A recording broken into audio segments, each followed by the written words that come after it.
I'm Martin Collins. I'm the chairperson of Manhattan Community Board 12. And the Hispanic Society has just such wonderful, wonderful paintings and sculptures and artifacts. It is a magnificent treasure trove of history.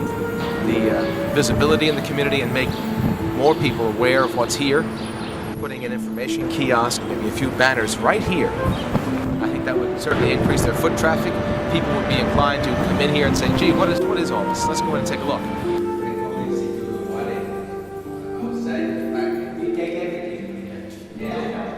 One of the nicest aspects of our physical plant is this beautiful terrace, which is at 155th Street and Broadway. It's also part of the work of our founder, who endowed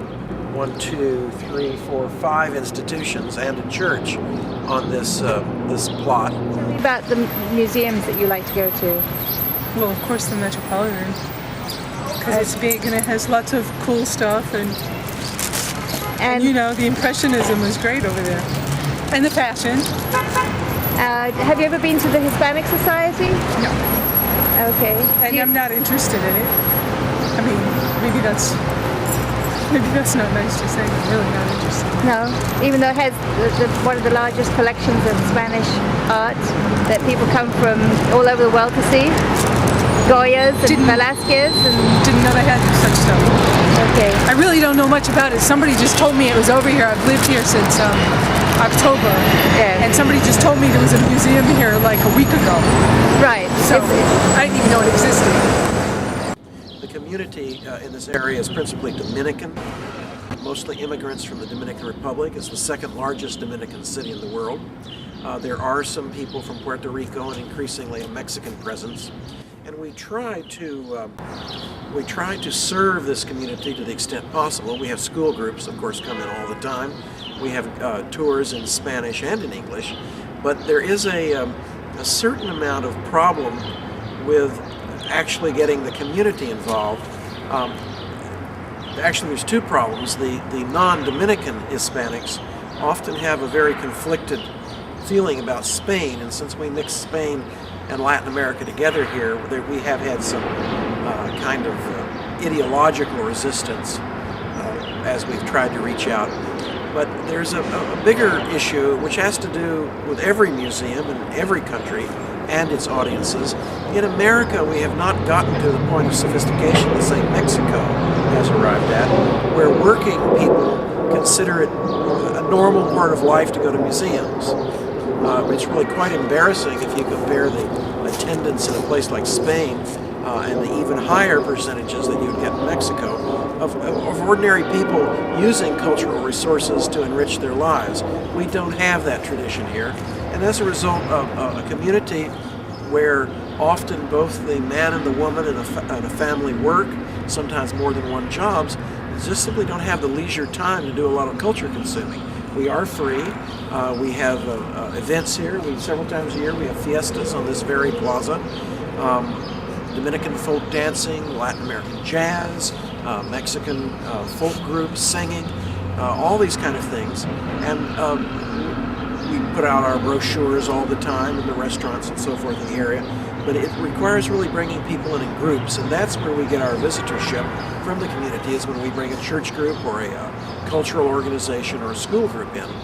Because simply the people who live here are not yet in the culture consumer class, although of course we very much would like to see that happening. We particularly are grateful to have the Dominican community here, because they've just been a tremendous boon to this part of the city and have made a tremendous contribution to life in New York. And that excites us because we're making a common cause with that. But it's not, if you walk down the street, I bet not many people will have said they've been in here, even though that door is open 6 days a week and there's no charge to get in. All they have to do is walk up the steps. That idea has to occur, and that's something we have to cultivate with our educational programs and our social outreach. Have you ever been to the Hispanic Society? No, I haven't had the chance. Okay. Do you live in the neighborhood? I live right here, Right here. 55. Okay. I sit on the board of the Manhattan Empowerment Zone, and I'm on the Cultural Affairs Committee there as well. I discovered that maps were all cut off at the northern end of Harlem. Right. They did not involve Washington Heights and Inwood. We created a resolution in the community board to ask the city not to use our tax dollars to give to companies who are going to create maps that exclude us. Vital institutions were being hurt, like the Hispanic Society of America, and I actually pinpointed them out. And I said, I have reference. Right. Here is a New York Times article, and here's the subsequent, documentation saying that tenfold once they got exposure, and they're not even noted in their magazines. And those magazines had no idea the Hispanic Society of America existed. And I would guarantee that if you put these magazines go on top of the TVs of most hotel rooms in New York City, that tourists will be astounded that this treasure exists right here in New York City, and they can access it from Midtown within 20 minutes. We read an article, again, I think it was the New York Times, and it said that the Hispanic Society of America was looking to move. I'm telling you, the community board and all of its members were up in arms. They couldn't believe their eyes at what they had just read. And they demanded that I write a very strong letter stating, and it was copied to our congressmen, our assemblymen, our senators, all of our elected officials, all the community organizations, and the executive director, I believe, is Mitchell Cotting. And that's who I directed the letter to. And it basically said, look, you guys are one of the most important institutions in this entire community. We don't want to lose you. You're an anchor institution.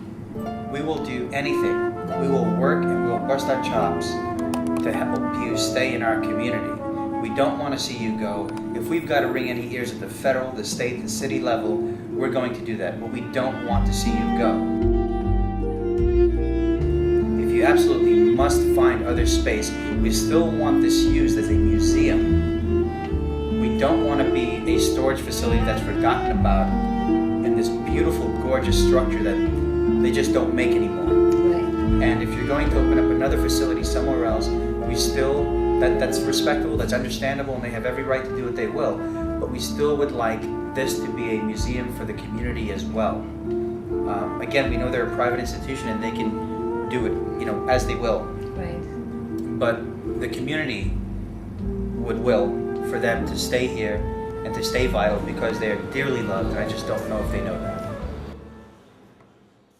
The Hispanic Society defines the word Hispanic as relating to the cultures of ancient Iberia, Spain, Portugal, Latin America, and the countries in the world where Spanish or Portuguese have been spoken. This painting here, which is by the Mexican painter Juan Rodriguez Juarez, and was painted around 1720. The subject matter is something that's entirely New World, and it is one of a series of probably 12 images that show racial mixtures in the Viceroyalty of New Spain, that is colonial Mexico.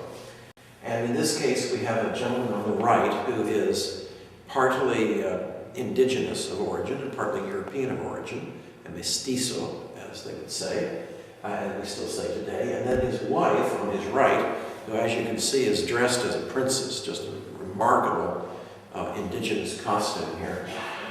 She is a pure-blooded indigenous Mexican or Indian, and their child is 3/4 indigenous and 1/4 European.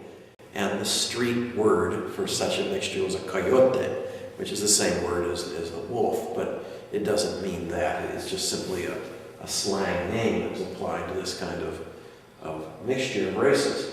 But you can see there's no sense of racism here at all. On the contrary, we have these beautiful frieze-like arrangements of monumental figures proceeding towards the left.